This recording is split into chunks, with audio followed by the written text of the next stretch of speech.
Greek mythology is perhaps the most well-known mythology out there. Well, let me rephrase. Ancient Greek mythology is well-known. Once you get past all the gods, goddesses, and brutal swan attacks, it all becomes much more obscure. Until today, that is, because we'll be looking at one of those lesser-known creatures of Greek folklore. The Vrykolakis is essentially the love child of every single mainstream Halloween monster. If you can buy a $5 costume of it from your local retail store, then it probably shares at least a few characteristics with this guy. Starting with their appearance, they are often depicted as a gaunt dead guy, sporting massive bat wings and a pale complexion that just screams, "Hey, what's up? I'm a vampire." Unless they are instead depicted as an immovable mass of muscle and flesh that looks way too much like a shaved werewolf with a missing nose. Speaking of werewolves, while there are many ways to make a Vercolicus, to use my personal favorite recipe, you need to already have a werewolf on hand. Specifically, you need a very powerful werewolf, because the more powerful it is, the more likely it'll come back as a Vrykolakis after it's killed. Which, I gotta say, is kind of a low blow on the werewolf's part. Imagine you're like a Greek farmer or something, just trying to tend to his fields, and after months of heartache and turmoil, you finally hunt down and kill the werewolf that's been plaguing your village for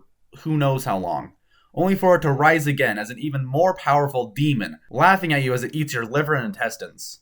They eat organs, by the way, not blood, which makes their diet closer to that of a zombie than a vampire. But you know, a lot of the time they just don't have the energy for all that cannibalism nonsense. You know how it is, sometimes you just want to kick back with some nice, relaxing poltergeist activity. So I guess they're ghosts now, too. I assume they can also become invisible, because that's really the only way I'd categorize something as poltergeist activity. I mean, sure, you could break into my house and start throwing stuff at me, but that wouldn't make you a poltergeist. That would make you guilty of aggravated assault. Regardless, a Vrykolakis wouldn't be able to break in the first place, because, just like a vampire, they need to be invited inside. Basically, as they're making their way through town, they might decide to knock on someone's door and call out their name. If their first knock is ignored, they'll just move on. But if someone answers, they'll rush inside and devour everyone in the premises. You know, just regular monster stuff.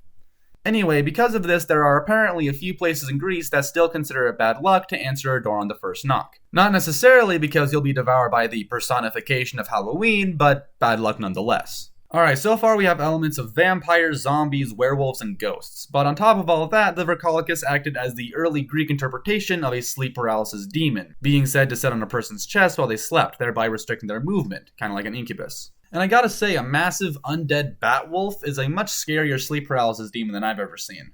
Mine are always just shadowy figures that vaguely resemble laundry baskets. Anyway, we already talked about one of the ways these guys can pop up, but like I said, there are a ton. Most of them have to do with being buried in the wrong ground or eating the wrong sheep, but regardless, it's actually a much slower process than you might expect. Instead of bursting from the ground as some madman screams, "It's alive," our friend takes something more akin to the lithops approach, by remaining buried until the conditions are just right to emerge. In the meantime, though, the person's undead corpse will undergo a terrifying metamorphosis, where it slowly swells up more and more until it's so swollen and so hollow, it could be described as drum-like, which is just a very visceral way to describe a corpse in my opinion. Either way, once the corpse is the appropriate amount of swollen and drum-like, it will break open and reveal its new, beautiful form, much like the lithops before them. Anyway, that's basically all I have for you guys today, so until next time, don't die. I'll see you later.